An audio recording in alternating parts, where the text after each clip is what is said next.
Permisi Bu, selamat pagi Bu. Selamat pagi Bu. Ya, selamat pagi Bu. Bu, saya diarahkan oleh dokter untuk datang ke kondisi. Untuk melakukan konseling ya Bu? Iya. Oke, kalau itu saya boleh minta konsultasinya Bu? Ya. Ya, saya lihat konsultasinya. Perkenalkan, sebelumnya saya Nito Oliviera Cemasa sebagai ahli gizi saat ini yang akan mengkonsultasi Ibu ya, memperkenalkan Ibu. Apakah benar ini dengan Ibu Maria? Benar. Usia Ibu 35 tahun ya Bu? Sebenarnya saya mau tanya Bu,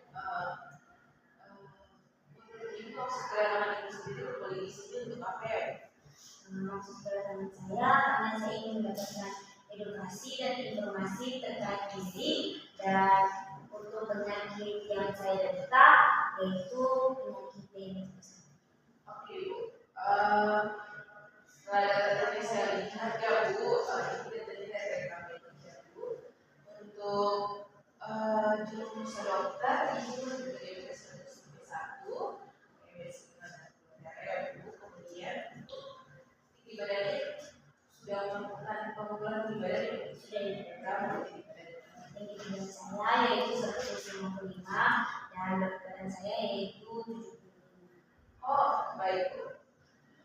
Ibu juga itu sudah pemeriksaan biokimia ya Bu. Dan untuk pemeriksaan biokimia Ibu itu gula darah puasanya itu tinggi Bu, dengan hasilnya itu 170 mg per desiliter. Sudah terlalu tinggi Bu dari batas normalnya. Sebelumnya Bu, saya akan melakukan kajian lebih lanjut, namun saya pastikan saja kepada Ibu bahwa data yang saya dapatkan dari ini sebelumnya ini semuanya akan bersifat rahasia ya Bu, jadi tidak disebarluaskan.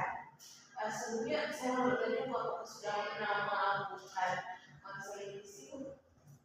Ya, saya sudah pernah mendapatkan konseling gizi. Hanya saja saya kesulitan memberikan semangat saya Ibu, dan saya merasa bahwa berat badan saya tidak bisa terlihat.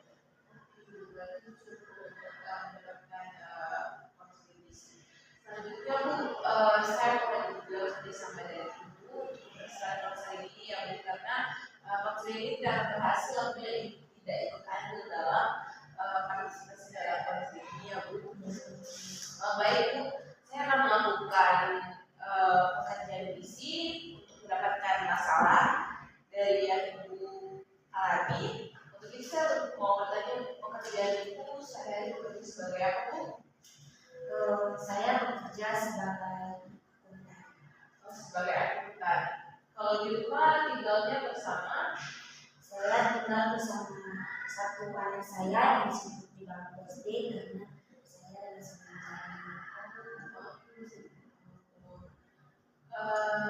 berikutnya itu saya akan menggali informasi terkait kebiasaan makan Ibu.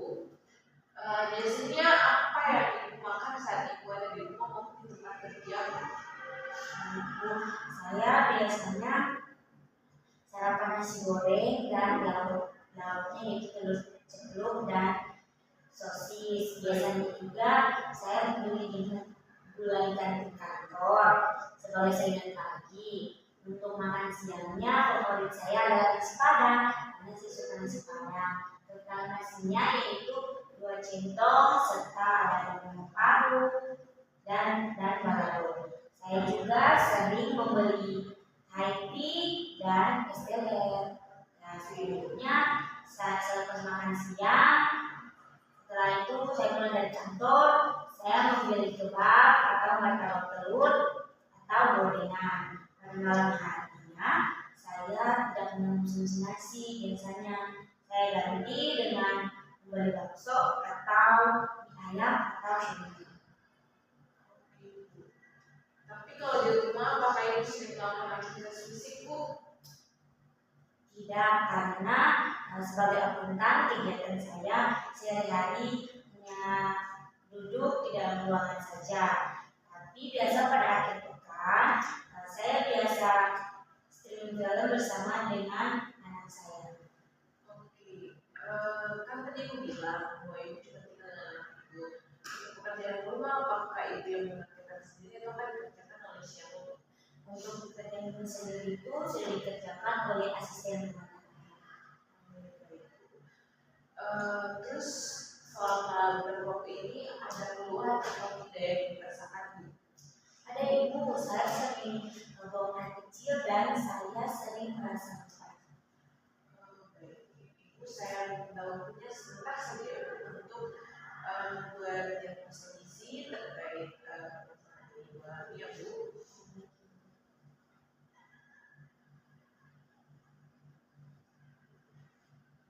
Oke Ibu, untuk status gizi ibu sendiri tadi ibu bilang bahwa tinggi badan ibu itu 155, untuk berat badannya 72. Untuk IMT atau indeks massa tubuh sendiri itu 30 ibu dan kategorinya itu obesitas ya Bu. Kemudian untuk berat badan idealnya itu 29,5, itu sangat terlampau jauh daripada berat badan aktual yang sekarang ibu. Karena berat badan ideal sama berat badan aktualnya itu jaraknya jauh, berarti juga itu sudah masuk kategori obesitas ya Bu. Kemudian Bu, untuk penyebab penyakit dan kaitannya dengan pola makan ibu, dengan makanan yang dikonsumsi itu sebenarnya itu berkaitan ya Bu, karena kalau kita lihat pola makan ibu dan kebiasaan makan ibu itu sering makan makanan yang tinggi kalori, kemudian lemak jenuh, gula serta pedas seperti konsumsi nasi goreng dengan sosis dan telur. Dan itu ibu bilang ibu sering mengonsumsi udang bulan, nasi padang dengan rendang dan paru balado, juga minuman manis seperti Tiger, es teler, dan sore berupa martabak atau gorengan. Memang tidak secara langsung menyebabkan diabetes mellitus, tapi itu bersifat autoimun ya. Tapi juga ada pola makan yang berisiko tinggi yang menyebabkan resistensi insulin dan obesitas yang dapat memicu terjadinya diabetes mellitus. Apalagi kan ibu status gizinya obesitas ya Bu. Terus pola makan ibu juga tidak baik nih, sering mengonsumsi makanan berlemak, tinggi manis, dan juga aktivitasnya sangat kurang Bu. Untuk itu saya juga sudah menegakkan beberapa diagnosa gizi. Diagnosa gizi yang pertama itu asupan lemaknya berlebih yang berkaitan dengan kebiasaan makan ibu yang suka mengonsumsi makanan yang mengandung lemak, nasi goreng, telur ceplok, nasi padang, kemudian pakai paru balado. Sesudah itu juga sering makan bakso pada malam hari ya Bu, dan semua itu ditandai dengan status gizi ibu yang obesitas. Kemudian diagnosis yang kedua yaitu ketidakmampuan dalam melakukan diri sendiri berkaitan dengan yang tadi bilang bahwa ibu sudah pernah mendapatkan edukasi gizi tetapi tidak ada perubahan perilaku ya Bu, dan semua itu ditandai dengan kesulitan mengendalikan nafsu makan ibu. Untuk diagnosa yang ketiga sendiri itu adalah kebiasaan makan ibu yang salah, seperti yang saya sudah terangkan dari seluruh data yang diberikan tadi. Itu semua berdasarkan bahwa makanan yang dimakan itu mengandung lemak dan tinggi gula yang akhirnya membuat kebiasaan makan ibu itu tidak baik dan berakhir pada hasil pemeriksaan gula darah pasien ibu yang tinggi ya, karena kebiasaan makan yang tidak baik. Kemudian juga ada diagnosa yang terakhir itu kurangnya aktivitas fisik. Ini berkaitan dengan ibu yang punya pekerjaan sebagai angkutan yang Bu, yang cuma duduk bekerja di komputer dalam ruangan, dan juga sehari-hari pun pekerjaan rumah dikerjakan oleh ART, dan itu ditandai dengan status gizi ibu obesitas ya Bu.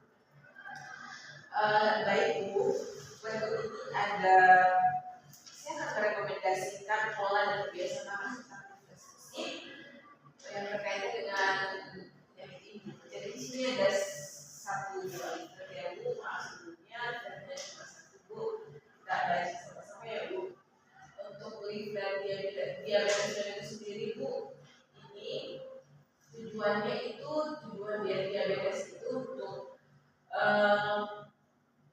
menurunkan kadar gula darah mencapai batas normal, kemudian menurunkan berat badan terhadap ibu obesitas ya Bu, juga mencegah dan menghindari komplikasi dan menjaga kesehatan. Prinsip diet itu diagnosa sendiri itu biasanya prinsip dietnya itu 3J Bu, memperhatikan jenis, jumlah, dan juga jadwal makan. Untuk energi, protein, protein, lemak, dan karbohidrat itu cukup disesuaikan dengan kebutuhan. Kemudian hindari makanan yang mengandung sumber karbohidrat sederhana ya Bu, seperti gula,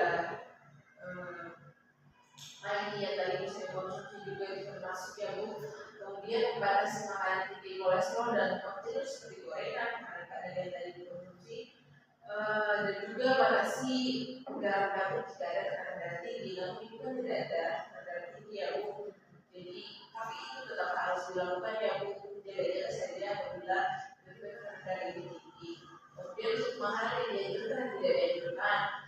Untuk makanan pokok itu yang dianjurkan itu nasi, roti, gandum, mie, singkong, ubi, sagu, dan juga kentang.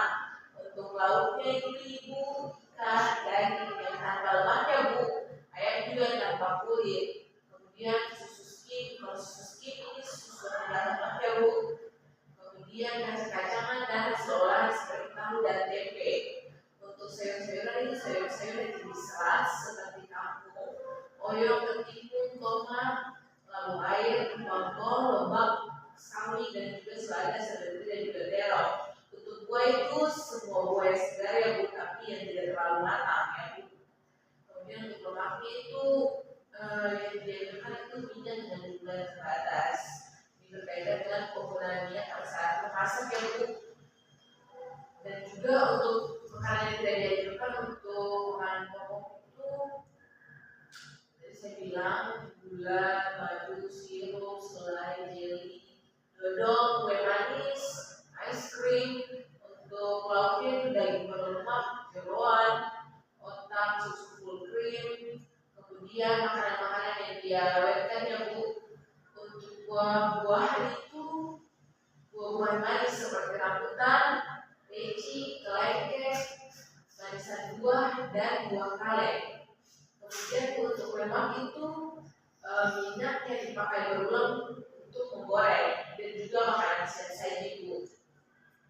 Kemudian Bu, untuk tipsnya sendiri itu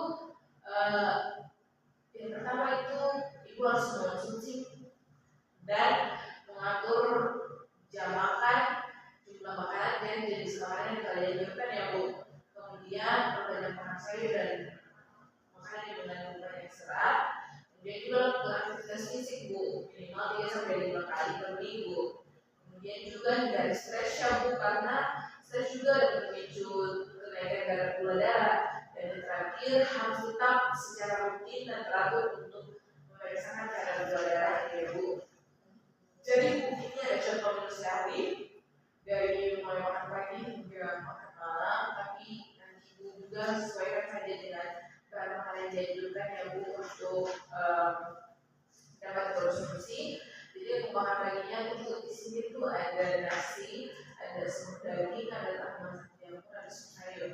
Untuk snack paginya itu ada apel. Untuk makan siangnya ada nasi, pepes ikan, tempe goreng, sayur asam, dan juga jeruk. Untuk snack siangnya, snack sorenya itu ada melon yang buah melon. Untuk makan malamnya itu ada nasi, bangkok ayam, dan tahu tulis buncis dan wortel. Dan untuk snack malamnya sendiri itu adalah pepaya Bu. Mungkin itu saja untuk bahan singkat terkait diabetes mellitus ya Bu.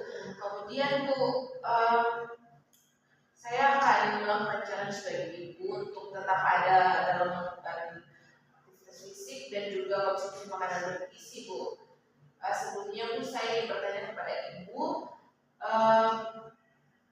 dari masa Ibu alami Ibu kan ada pola makan Ibu dan biasa makan Ibu itu kan mengonsumsi makanan berlemak, makanan manis, dan juga aktivitasnya kurang ya Bu. Dan ketika hal ini mana yang paling bisa dijalankan Bu menurut Ibu? Kalau tiga-tiganya bisa dijalankan juga boleh Bu. Nah, Ibu, kalau saya bisa membatasi makanan manis dan makanan berlemak, saya juga akan melakukan aktivitas fisik. Oke Ibu, jadi saya sudah mencatat goals pada pertemuan pertama ini ya Bu. Saya ingatkan lagi kembali goalsnya Ibu, yaitu membatasi makanan berlemak, makanan manis, dan juga melakukan aktivitas fisik ya Bu. Ada 3 goals. Kemudian Bu, saya akan melakukan monitoring monitoring dan evaluasi itu juga berkaitan dengan tindak lanjut ya Bu, dan juga masih dalam pemantauan. Jadi untuk tindak lanjutnya itu ada beberapa yang saya sudah tetapkan di sini. Jadi ada penetapan target jangka panjang dan jangka pendek ya Bu.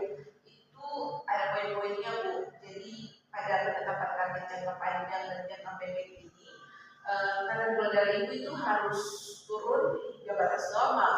Kemudian berat badan ibu juga harus turun tapi secara bertahap Bu. Misalnya 0,5 hingga 1 kg per minggu. Dan juga meningkatkan aktivitas ibu dengan cara bersepeda mungkin bersama anak atau jalan santai bersama anak ya, kalau di komplek lah Bu. Kemudian ada juga jadwal tindak lanjut konseling Bu. Jadi setelah konseling kali ini itu juga akan bertentu pada konseling berikutnya ya Bu, pada lanjutan dalam 1 hingga 2 minggu pertama untuk memantau adaptasi terhadap perubahan diet yang dijalankan ya Bu. Kemudian juga ada evaluasi berat badan, kadar gula darah dan kebutuhan diet ibu ya. Kemudian Bu, ini ada pemantauan mandiri pasien. Jadi pemantauan mandiri pasien itu saya akan memberikan buku. Di sini buku ini ada lengkap Bu, ada banyak lembaran kosong. Saya juga sudah buat khusus untuk pasien diabetes mellitus ya Bu. Jadi di lembaran yang paling depan itu ibu bisa mencatat makanan yang dikonsumsi dan juga gula darah harian. Kemudian ibu juga bisa mencatat aktivitas fisik yang dilakukan dan juga efek samping. Efek sampingnya ini maksudnya gejala yang mulai saat tadi Bu. Kemudian Bu, saya mengingatkan kembali bahwa